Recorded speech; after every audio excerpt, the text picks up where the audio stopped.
A pré-existência do Filho de Deus. De volta à doutrina apostólica.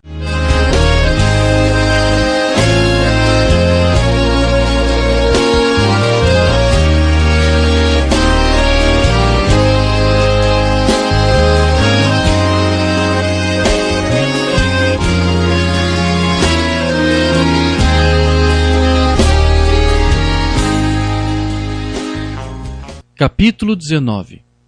Para quem Deus disse, façamos. Portanto, o irmão Branham não está dizendo aqui, em momento algum, que o Pai e o Filho seriam esse mesmo ser sobrenatural, como alguns querem pensar. Embora o irmão Branham ensinasse que a unidade entre os dois era tão perfeita que fazia dos dois um só, sendo o mesmo ser e a mesma pessoa, isso nunca anulou o seu ensino de que o Filho de Deus era um outro ser. Mensagem Perguntas e Respostas sobre Gênesis, 29 de julho de 53, parágrafo 15. Bem, agora, se você notar atentamente agora, em Gênesis 1, 26, primeiro vamos tomar a primeira parte. Deus disse, façamos. Agora, façamos, façamos o homem à nossa própria imagem. Nossa. Claro, nós entendemos que ele está conversando com alguém. Ele estava falando a um outro ser. Se o irmão Branham disse que o Filho é um outro ser, então esse ser sobrenatural, embora seja uma réplica de Deus, não é o mesmo ser de Deus. Observe que quando Deus disse façamos, o irmão Branham disse que Deus estava conversando com seu Filho, e não consigo mesmo na forma de um ofício ou com seus pensamentos, porque aqui o Filho não está mais na forma de um pensamento, mas em um corpo teofânico, um corpo palavra, portanto, como um ser sobrenatural.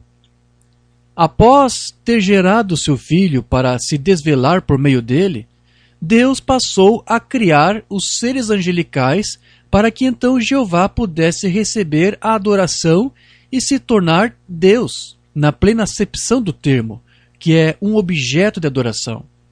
O irmão Branham disse que Deus também estava se dirigindo aos anjos quando ele disse façamos, porém, os anjos não podem ou não possuem poder criativo algum. Então, ele não poderia estar invocando-lhes para ajudá-lo a criar, ou mesmo para que Deus criasse por intermédio daqueles anjos. Somente o Filho de Deus foi o agente da sua criação e ninguém mais. E o homem que Deus criou não era a imagem e semelhança de anjos, mas de Deus e do seu Filho. No entanto, Deus estava comunicando também aos seus anjos que ele estava criando o homem, porque futuramente o Senhor faria desses mesmos anjos ministradores da sua salvação, após a sua queda.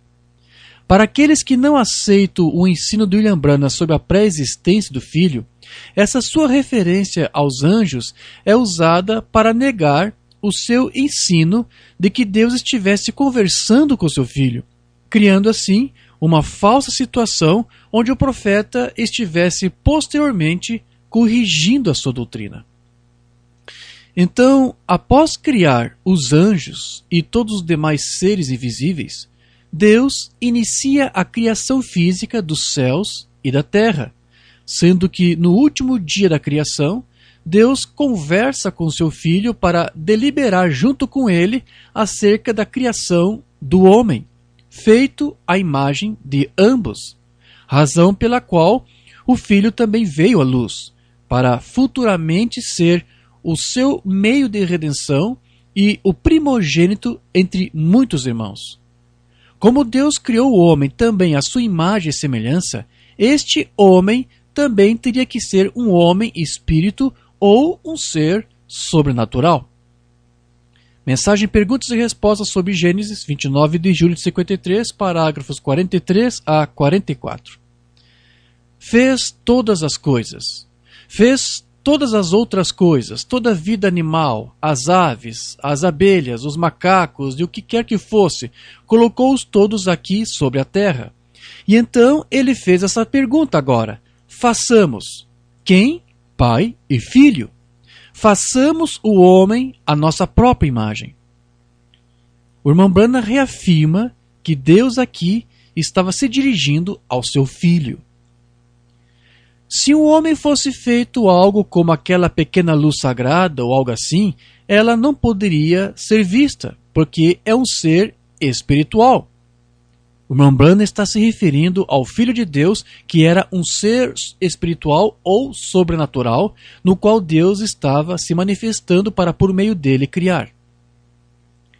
Ele manifestou-se e revelou-se a si mesmo um pouquinho mais e fez uma trindade de si mesmo pelo Pai, Filho e Espírito Santo, ou uma triunidade com seus atributos.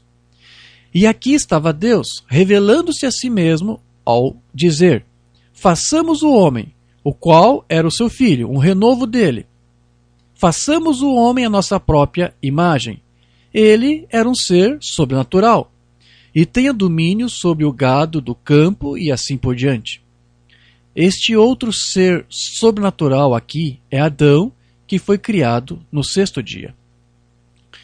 O irmão Branham aqui fez uma simples pergunta: quem irá fazer o homem? Sua lacônica resposta foi: o Pai e o Filho. Não o Pai e os anjos, pois só Deus tem o poder criador. E ainda que o irmão Branham tenha dito o Pai e o Filho, na verdade é somente Deus quem irá criar. Porém, ele o fará por intermédio de seu Filho, porque ele também fora feito semelhante à imagem, caráter do seu Pai. Mensagem mostra-nos o Pai, e isso nos bastará. 11 de junho de 53, parágrafo 65. Façamos o homem à nossa própria imagem. Depois que ele fez um homem à sua própria imagem, ele fez um ser sobrenatural. Sim, é verdade. Gênesis 1, 28. Leia e veja se isso não está certo. E depois, quando ele fez o homem à sua imagem, ele teve domínio sobre os animais.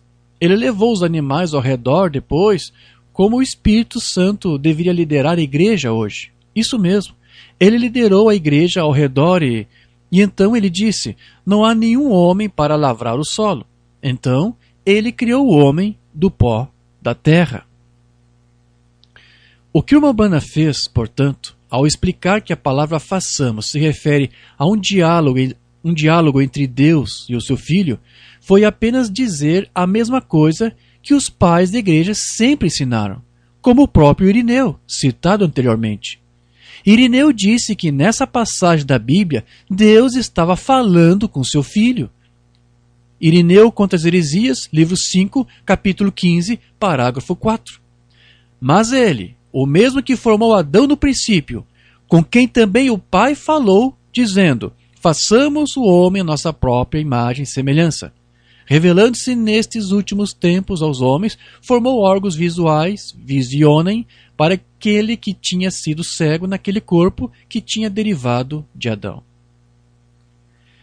Depois que Deus, por intermédio do seu Filho, criou todas as coisas, inclusive os anjos, que foram a sua primeira criação, a fim de que ele se tornasse Deus de fato, um objeto de adoração, o irmão Branham disse que a palavra façamos em Gênesis 1:26 está no plural, porque isso se referia ao Pai, um ser sobrenatural, falando com seu Filho, um outro ser sobrenatural. Porém, aqui o irmão Branham também dirá que Deus, por intermédio do seu Filho, que foi o agente da sua criação, criou ainda um outro ser sobrenatural também, à sua imagem e semelhança. Uma vez que Deus é espírito, Adão igualmente teria que ser um homem espírito, feito à sua própria imagem. Mais tarde, então, Deus colocará este homem na terra para lavrá-la e tirará dele mesmo uma pessoa para ser sua companheira. Mensagem Atitude em Quem é Deus, 15 de agosto de 50, parágrafo 18. Então ele disse: façamos o homem à nossa imagem, segundo a nossa semelhança. Isto é correto? Tudo bem. Então ele criou um homem. Deus era espírito. Ele teve que ser um homem espírito criado à sua imagem. Mensagem à ressurreição de Lázaro, 29 de julho de 51, parágrafo 34. E então, depois que ele conseguiu toda a sua criação feita, ele disse: façamos, plural, façamos o homem a nossa, plural, própria imagem. Veja, plural, porque Deus estava falando ao seu filho e ele desejava que o homem fosse feito à semelhança dos dois. Agora, se Deus é invisível, se o Logos estava na forma, apenas miticamente falando, um drama, na forma de um halo, então ele é sobrenatural. Então ele teve que fazer um homem à sua própria imagem. João diz que Deus é um espírito, e ele teve que fazer um homem espírito, e ele o trouxe para baixo agora. Aí está a deidade, que não pode ser vista. A deidade é o sobrenatural. Então ele faz descer, a partir de um halo sagrado, para uma pequena nuvem branca, algo que seja mais visível. Esse é o homem. Mensagem à Crueldade do Pecado, 3 de abril de 53, parágrafo 51. Então ele disse: façamos, plural, façamos o homem, plural, a nossa imagem. Façamos o homem à nossa imagem. Então, quando Deus fez o seu primeiro homem, ele era um homem espírito. Ele estava, de certa forma, no estado de Deus, ou do Filho de Deus, o Logos.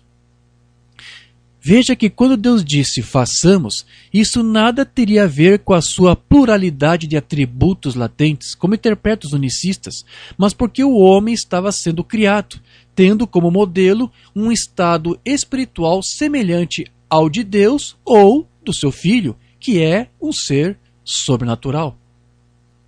Mensagem à Coluna de Fogo, 9 de maio de 53, parágrafo 17. Agora, o mundo está sem forma e vazio, e a água estava sob o abismo. Estamos em Gênesis 1 agora, vê? Depois ele fez toda a vida vegetal. Então, após algum tempo, ele fez o homem à sua própria imagem. E se ele fez o homem à sua própria imagem, ele tinha que fazê-lo, de certa forma, no estado desse ser sobrenatural. Isso mesmo. Este ser sobrenatural é o Filho de Deus, porque Deus é espírito e sem uma forma visível. Porém, o seu Filho unigênito está ali refletindo o seu Pai em todos os aspectos.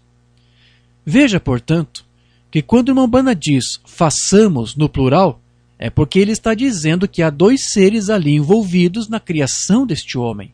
Adão, que era Deus falando com seu filho, os quais o profeta menciona logo em seguida como sendo deles que o homem obteve a sua imagem e forma.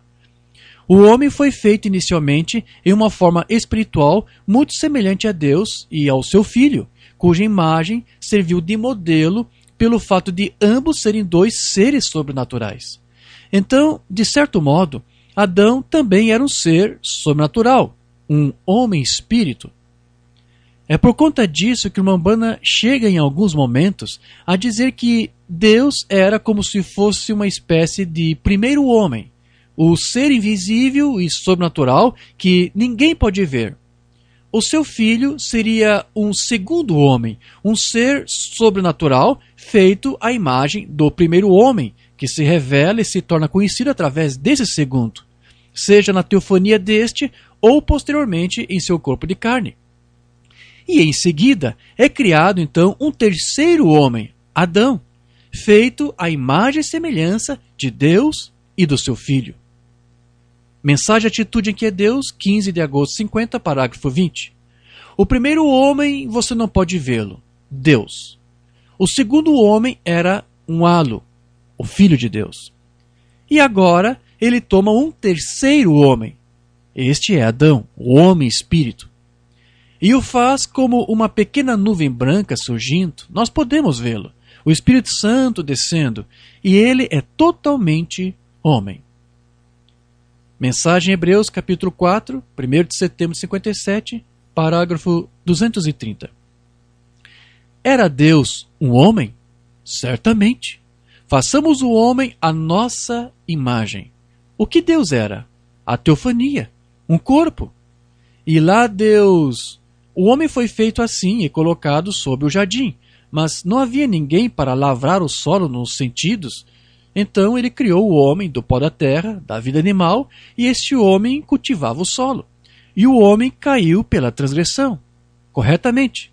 E Deus, a teofania, desceu e se fez carne, e habitou entre nós para redimir o homem.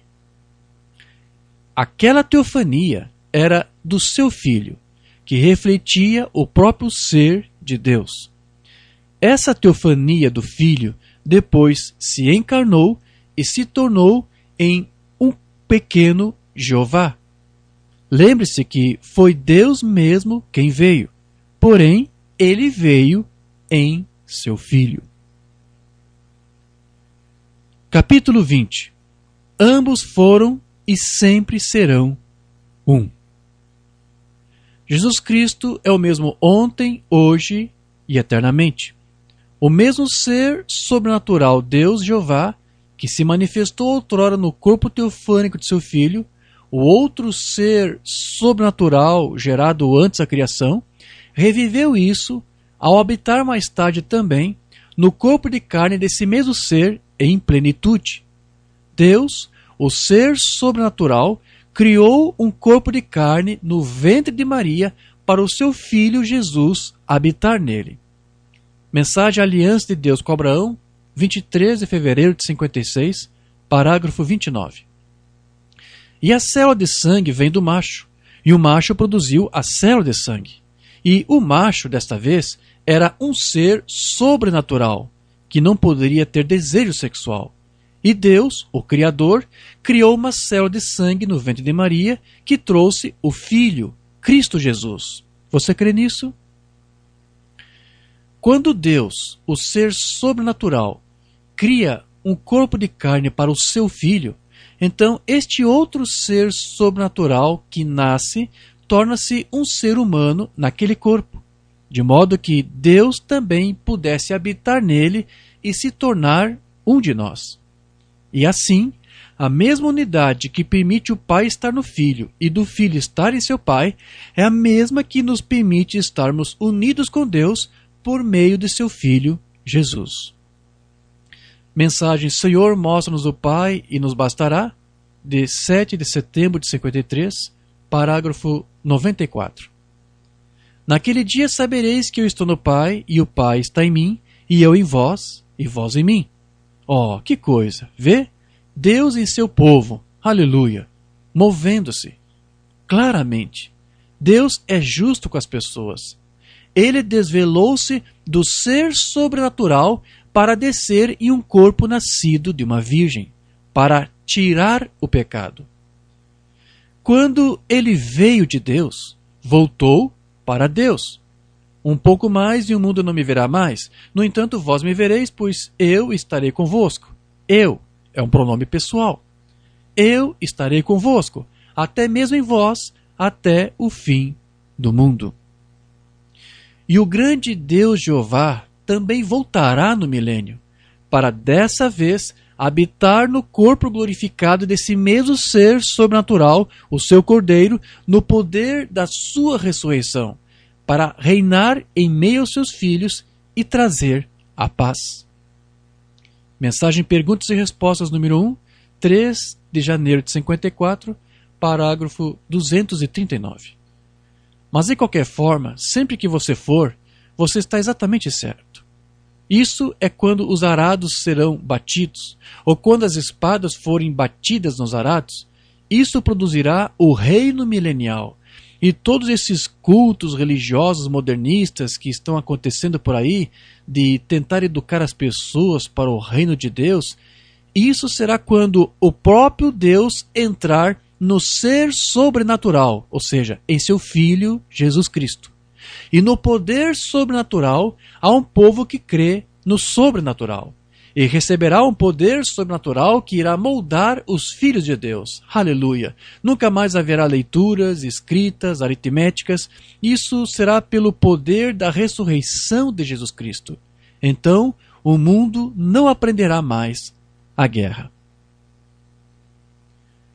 Considerações finais. Como dissemos no início, o tema da deidade é muito vasto para tratarmos aqui em sua totalidade.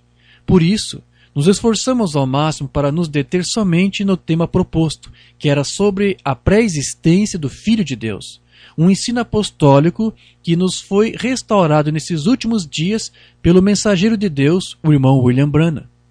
Certos assuntos que foram aqui mencionados têm sido tratados com maiores detalhes em vários outros assuntos que temos ministrado e escrito, razão pela qual não necessitamos mencioná-los todos por aqui novamente. Nós definitivamente não concordamos com ninguém desta mensagem que resolveu descartar certas declarações que o Branham fez para aceitar outras, alegando contradições, só para simplesmente tentar fazer com que tudo mais se acomode de uma maneira mais racional em sua mente. Nós cremos e enfatizamos que essa escolha que muitos optaram por fazer não foi a melhor solução.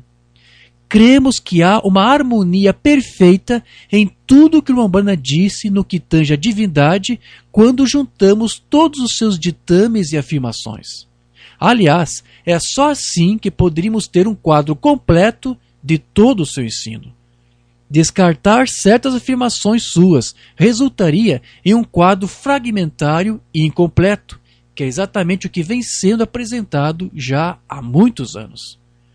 Mas damos graças a Deus pela sua fidelidade à sua palavra em cumprir as suas promessas, pois ele disse que nos enviaria um Elias, cujo ministério seria para nos levar de volta ao verdadeiro ensino apostólico da Bíblia, o qual nos traria luz no entardecer.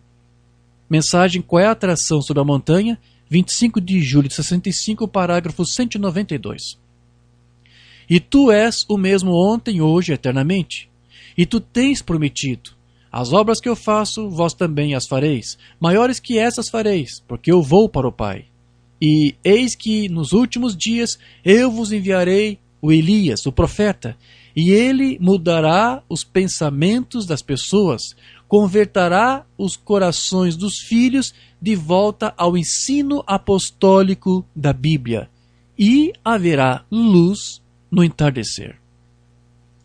Nós cremos que Deus confirmou essas palavras enviando até nós o irmão Branham com o espírito de Elias, a fim de restaurar para nós tudo aquilo que o gafanhoto denominacional tem nos roubado e devorado por meio de seus credos, sistemas e tradições de homens. Ele nos trouxe a verdadeira fé apostólica que está indo de encontro agora a cada vida que foi predestinada para recebê-la. Mensagem Lagarta, Locusta, Gafanhoto, Pulgão, de 23 de agosto de 59, parágrafo 197. Deus abençoe o seu coração. Eu não deixarei você nessa condição. Vou lhe dizer o que Deus disse. Mas eu restaurarei a você tudo que a lagarta comeu, tudo que o gafanhoto devorou, tudo que a locusta comeu. Eu restaurarei, diz o Senhor. Então, ajuda-me, para que eu cumpra essa profecia. Antes da vinda do Senhor, a verdadeira fé apostólica, o verdadeiro ensinamento apostólico, o verdadeiro espírito bíblico, a verdade, ela está a seu caminho agora. Foi para este único propósito que Deus nos enviou o seu profeta. Desde antes da fundação do mundo, Deus o separou para, nestes dias, nos levar ao conhecimento da única verdade que nos salva e que nos liberta. Mensagem Fazendo um Vale Cheio de Covas, 19 de julho de 52, parágrafo 36.